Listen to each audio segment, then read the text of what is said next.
Mengimani Yesus merupakan sebuah keputusan pribadi. Perlu keterbukaan hati dan kemudian melangkah untuk mempercayai Yesus dan mengikutinya. Segala pertimbangan manusiawi tidak cukup untuk membawa seseorang kepada iman. Dibutuhkan rahmat Allah. Saudari-saudaraku yang terkasih, berjumpa kembali bersama saya Inspirasiku di Antara. Renungan harian Sabtu 16 Maret, Pekan Prapaskah yang keempat.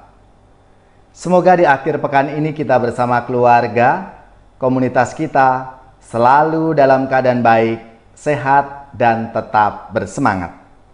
Marilah kita mengawali renungan kita dengan tanda kemenangan Kristus. Dalam nama Bapa dan Putra dan Roh Kudus. Amin. Allah Bapa yang Maha Kuasa, semoga karya belas kasih-Mu mengarahkan hati kami kepadamu, sebab tanpa rahmat-Mu kami tidak dapat berkenan kepadamu.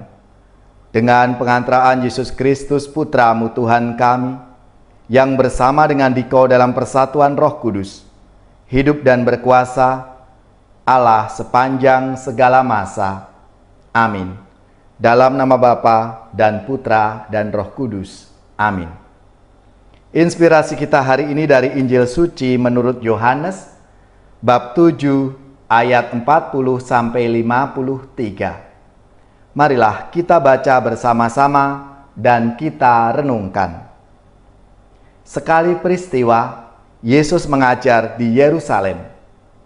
Beberapa di antara orang banyak yang mendengarkan perkataan Yesus berkata, "Dia ini benar-benar nabi yang akan datang." Yang lain berkata, "Ia ini Mesias."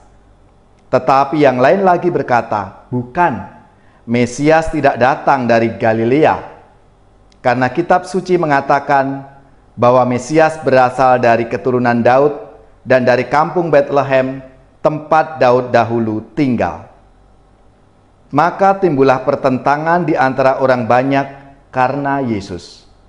Beberapa orang di antara mereka mau menangkap Dia, tetapi tidak ada seorang pun yang berani menyentuhnya.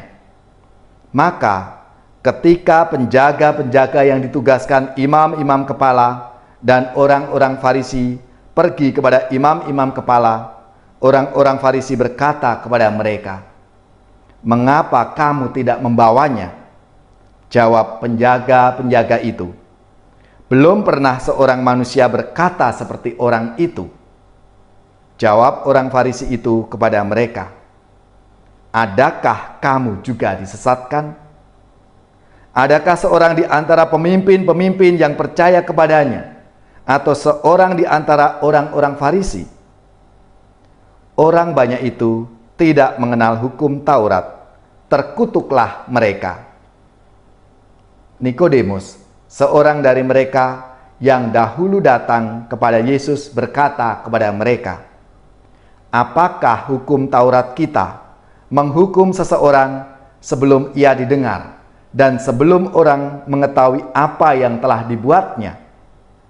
Jawab mereka, "Apakah engkau juga orang Galilea? Selidikilah kitab suci, dan engkau akan tahu bahwa tidak ada nabi yang datang dari Galilea." Lalu mereka pulang masing-masing ke rumahnya. Demikianlah sabda Tuhan. Terpujilah Kristus. Saudari-saudaraku yang terkasih, dari sabda Tuhan hari ini mengisahkan tanggapan orang banyak tentang kehadiran Yesus. Bahwa Yesus adalah nabi. Ada juga yang mengatakan bahwa Dia adalah Mesias. Dan yang lain lagi menolak mengakui Yesus sebagai Mesias karena Ia berasal dari Galilea dan bukan dari Bethlehem.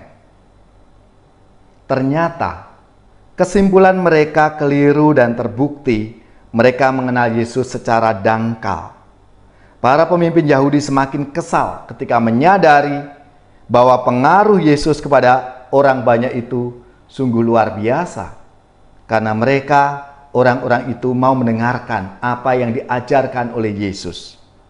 Namun, di antara mereka ada Nikodemus yang meluruskan bahwa Taurat tidak mengizinkan hukuman terhadap seseorang yang belum terbukti kesalahannya.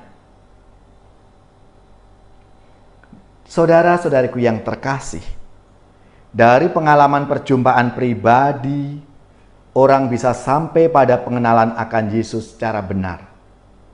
Namun, mengenal Yesus berdasarkan pengetahuannya sendiri, seperti orang-orang Farisi dan imam-imam kepala, justru tidak akan mampu. Kamu sesat. Tidak ada orang Farisi yang percaya kepadanya. Karena apa? Ukurannya adalah mereka sendiri. Maka Yesus pernah mengatakan kepada Nikodemus, waktu Nikodemus datang malam-malam kepada Yesus, jika orang tidak dilahirkan kembali, ia tidak akan dapat mengenal kerajaan Allah. Mengenali Yesus secara tepat tidak mudah. Perlu kerendahan hati dan keterbukaan. Nikodemus yang pernah datang kepada Yesus, seorang yang sungguh mencari kebenaran, membela Yesus. Namun, orang-orang Farisi dan imam-imam kepala justru menyudutkan Nikodemus. Dari sini tampak bahwa mengimani Yesus merupakan sebuah keputusan pribadi. Perlu keterbukaan hati dan kemudian melangkah untuk mempercayai Yesus dan mengikutinya. Segala pertimbangan manusiawi tidak cukup untuk membawa seseorang kepada iman. Dibutuhkan rahmat Allah. Tetap ada misteri yang tersisa yang menuntut kita untuk berani melangkahkan kaki, memasuki daerah misteri atau daerah yang tidak jelas. Dan situlah dibutuhkan iman. Saudara-saudariku yang terkasih, Anda, saya, kita semua diundang oleh Yesus untuk memberi tanggapan tentang siapa dirinya dalam pengakuan dan kesaksian hidup kita sehari-hari.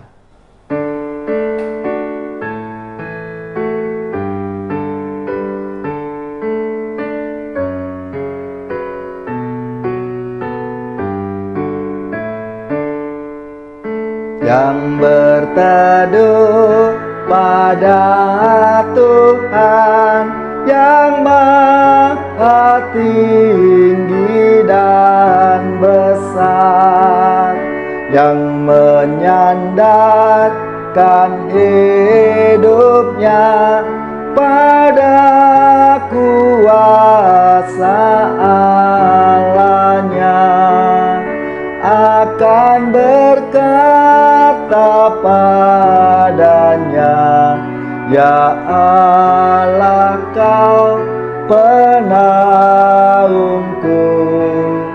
kau kubu dan perisaiku, percaya aku padamu.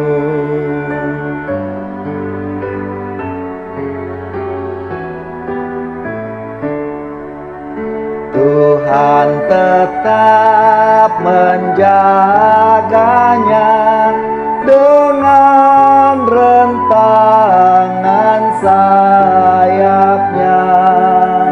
Malapetaka yang kejam takkan menjangkau dirinya. Tuhan mengutus malaknya mengawal dan menatangnya, agar janganlah kakinya terantuk batu yang keras.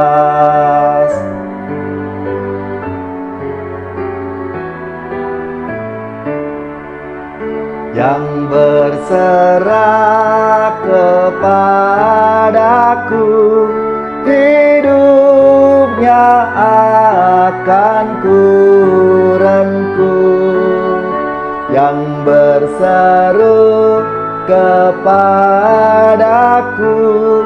doanya akan ku dengar.